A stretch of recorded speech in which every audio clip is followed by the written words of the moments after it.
Good morning, everyone. Welcome to the show. John Henry Soto here with you as always. It is 7 a.m. here in Nashville, Tennessee, July 17th, 2026. And we're going to jump right in here. We have a lot to talk about. This film, Obsession. Holy cow. What a phenomenon this is. It's been an incredible, eye opening experience for filmmakers, especially, independent filmmakers all across the country and around the world. This film has really made a lot of people realize what is possible in 2026 and why is that possible. And we're going to talk about it today. As y'all know, I've been trying to get these episodes down under 20 minutes every single day. And it's been a little bit of a challenge because I am a talker, but we're going to jump right in now. And I'm going to try to keep the pace going because I want to make sure I give you the information on this because it's really valuable. And if you're a filmmaker in 2026, these are the kind of things that you need to know about and really start exploring for yourself for your own projects. So, the incredible success of Obsession has become one of the biggest stories in modern independent filmmaking. Made for an estimated production budget of just $750,000 to $1 million, the horror thriller has gone on to earn more than $427 million worldwide, making it one of the highest grossing independent films ever related to its budget. Actually, it's not one of it is the highest. It broke that record. The highest grossing independent film ever made relative to its budget. That's a return on investment that Hollywood executives can only dream about, proving that audiences are still hungry for original stories when they're told well. What makes Obsession even more remarkable is that it wasn't built on a superhero franchise, a remake, or an established intellectual property. Instead, it relied on compelling storytelling, smart marketing, and passionate word of mouth. The film demonstrated that a great idea, combined with creative execution, can outperform productions costing hundreds of millions of dollars. It has become a blueprint for filmmakers who have talent and vision and not massive studio budgets. So, this film, Obsession, has really changed the game. Remember, we have all the tools, which I'm going to talk about in a second now. It's never been cheaper for us to make a film with the technology that we currently have right now. For independent filmmakers, this is an incredible, exciting moment in history because we have affordable cameras, we have AI powered production tools, professional editing software, social media marketing, and direct access to audiences that has dramatically lowered the barrier to entry. Today's creators can produce theatrical quality films with a fraction of the resources that were required just a decade ago.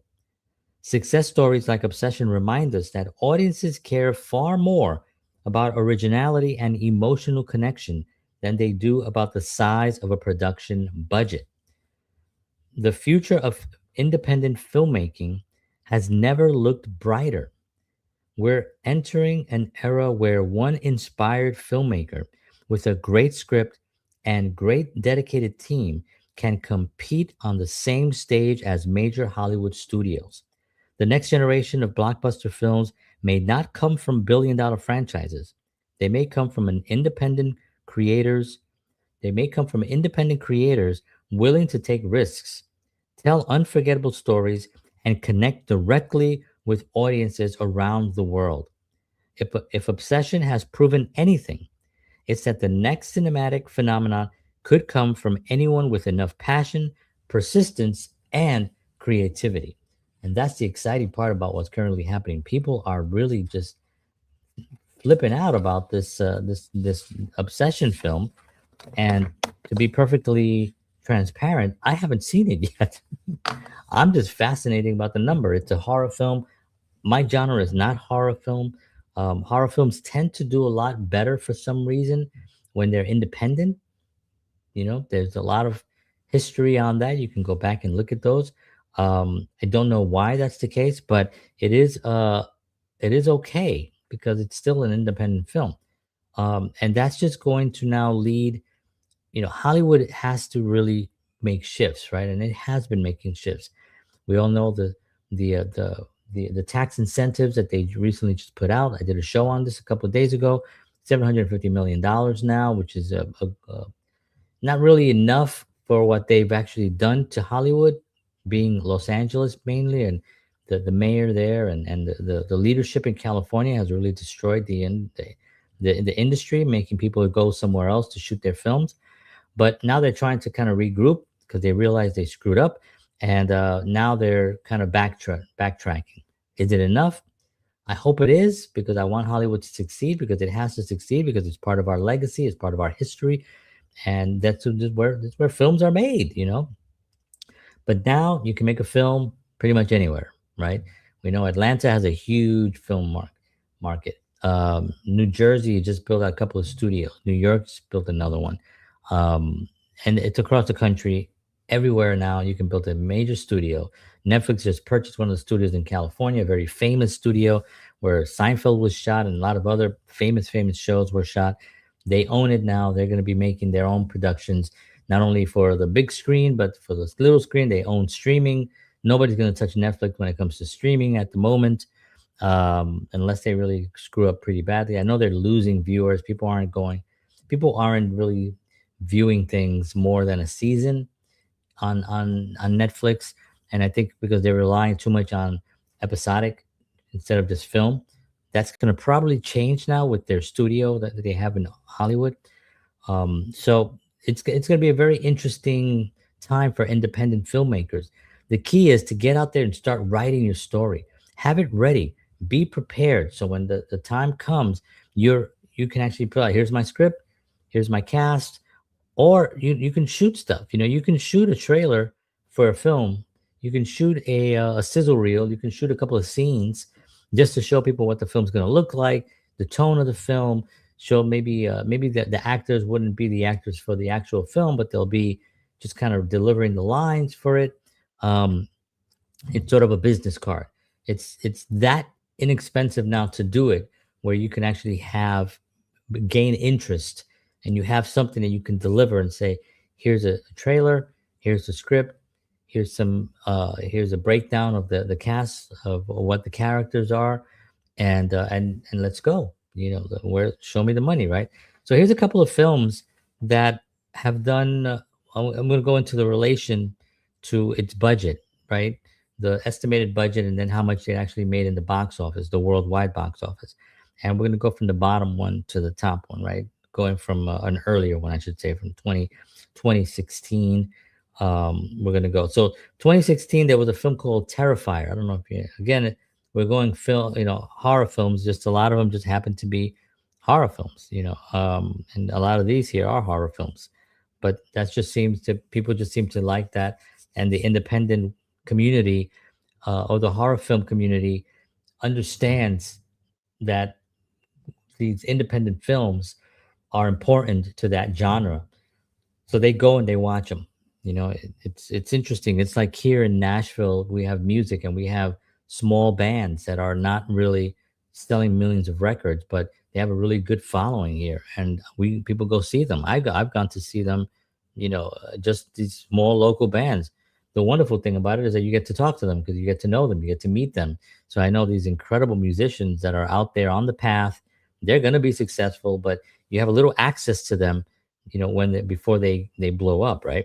So that's very exciting. So a film called Terrifier from 2016. It cost about $35,000 to make, and it made well over $100 million worldwide. That's incredible. Um, One Cut of the Dead. That's what it's called, from 2017. Again, horror film.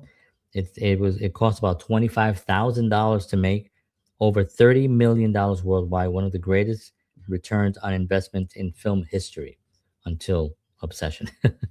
The Void cost about $1 million.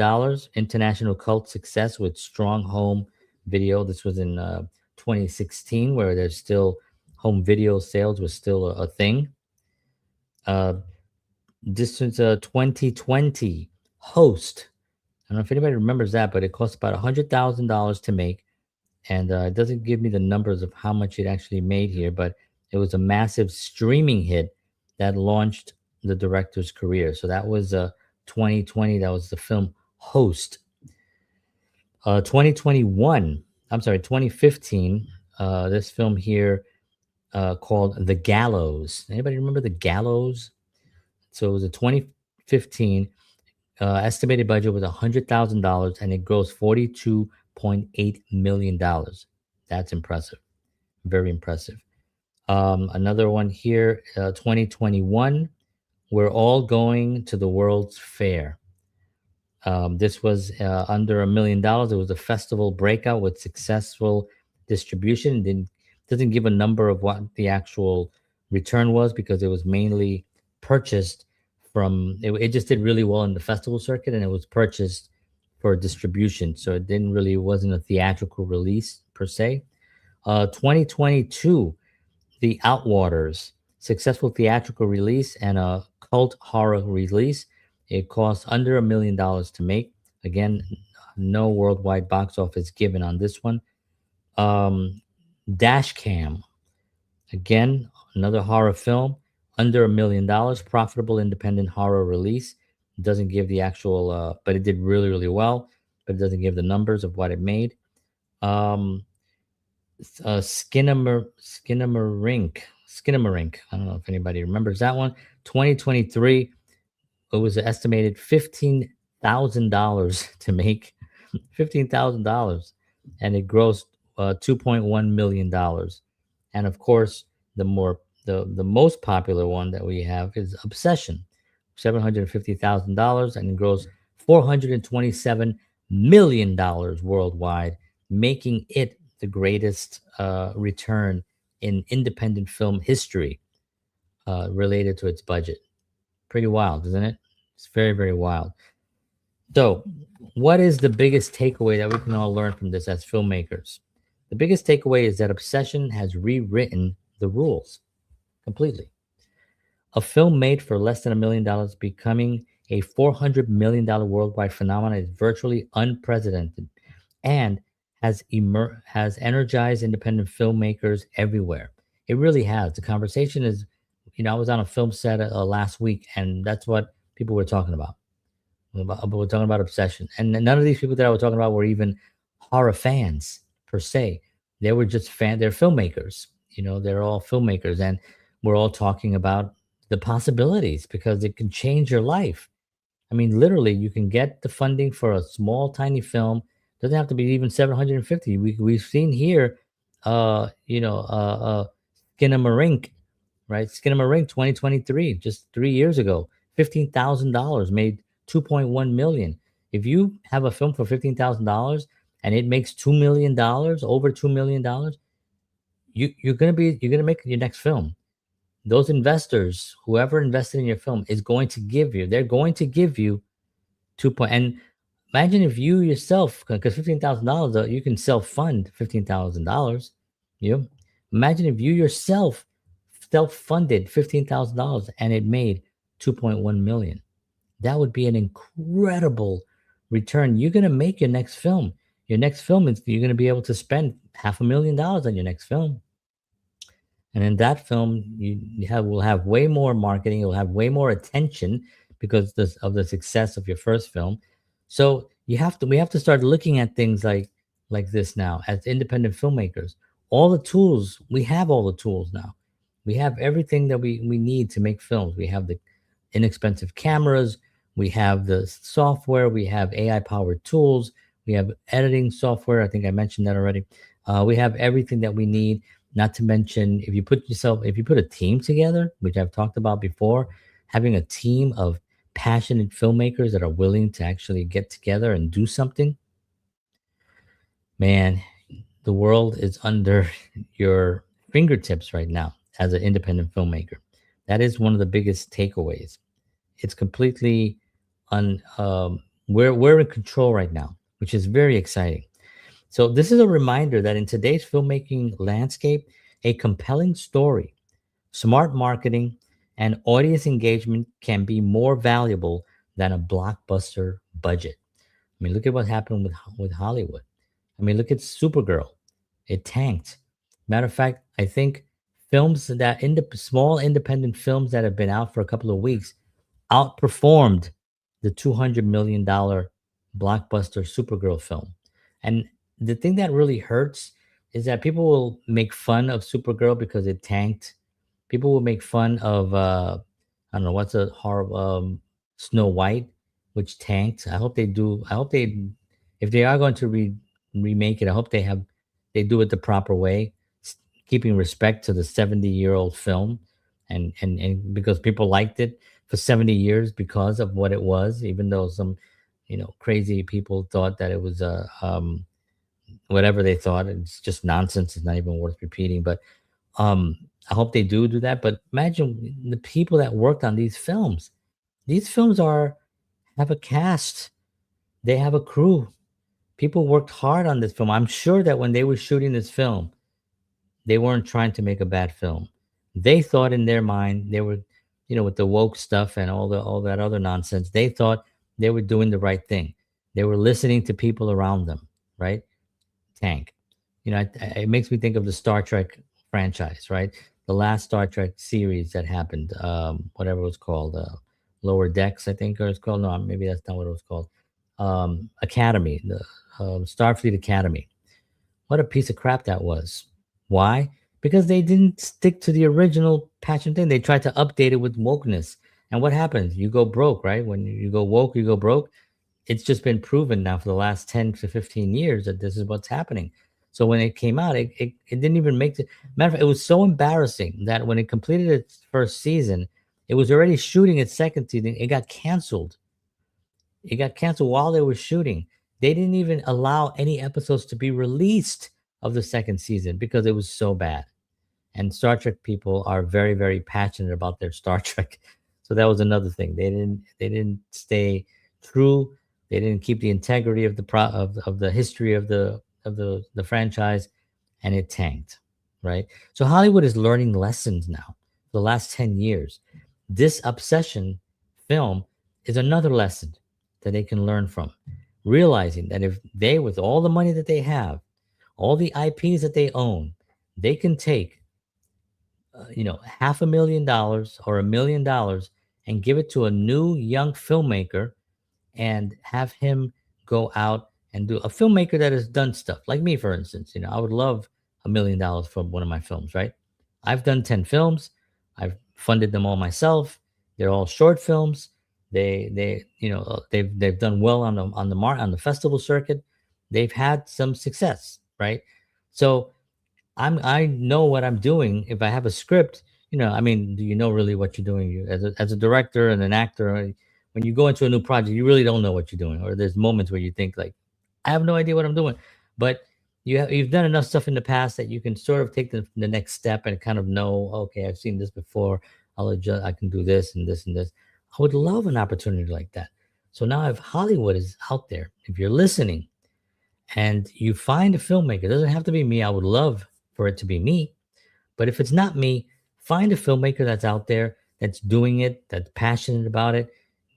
Take a chance, take a risk, and start doing that. Even develop, you have all this money, develop a section, develop an independent section. And these blockbuster films that you're losing so much money on, I mean, people must be getting fired or moved or yelled at. I don't know what's happening, but if you spend $200 million on a film, I mean, Snow White was like $220 million, and I think it made 80 million.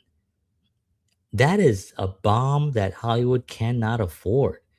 And then the studios just go dark because they hope they get this, they double their money or triple their money, and they can use that for the next project, right? Now they got money, but do they really?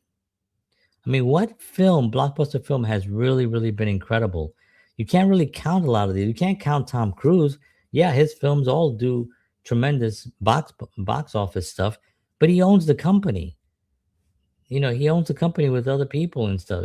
So it's not. It's almost like an enclosed little bubble that they kind of operate on. They have a system that they've created, and it runs really, really great. I'm really looking forward to the next film that he's got out. It looks bizarre, called Digger. I have no idea what this is about, but I saw the trailer when it came out a few days ago, and I'm fascinated because it's shot.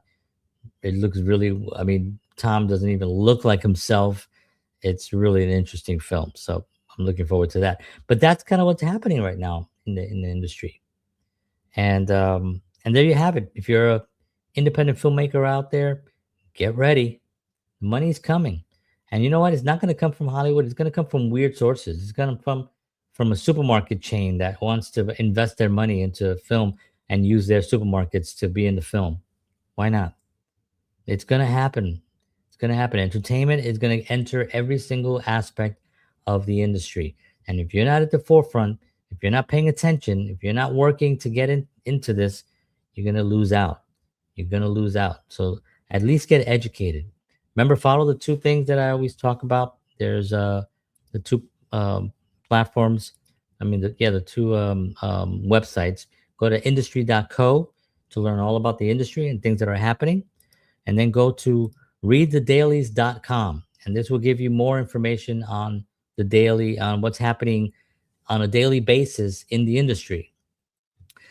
Not only that, but who's starring in certain films, how a film is operating. It'll give you more information on that. Now, the industry.co, that's going to give you industry information about what's like Hollywood, basically, like what studio purchased another studio, what productions are not being funded, or what production the blockbusters that have failed in currently that were successful in the past. It's going to give you all that insight and stuff. So get out there and get that information. All right, friends. Thank you so much for tuning in. I appreciate you. Thank you all over here as well. I'm going to stay here. I'm going to go here. I can't mention the name of these platforms, which is kind of hilarious, but I love you all. Thank you so much for tuning in. I will see you all Monday morning. Have a wonderful weekend out there. Don't forget to watch Wellness Talk, 7 p.m. Eastern Standard Time on Sunday, and we'll have some great information there for you as well. All right, friends, take care of yourselves. God bless you all. And as always, peace.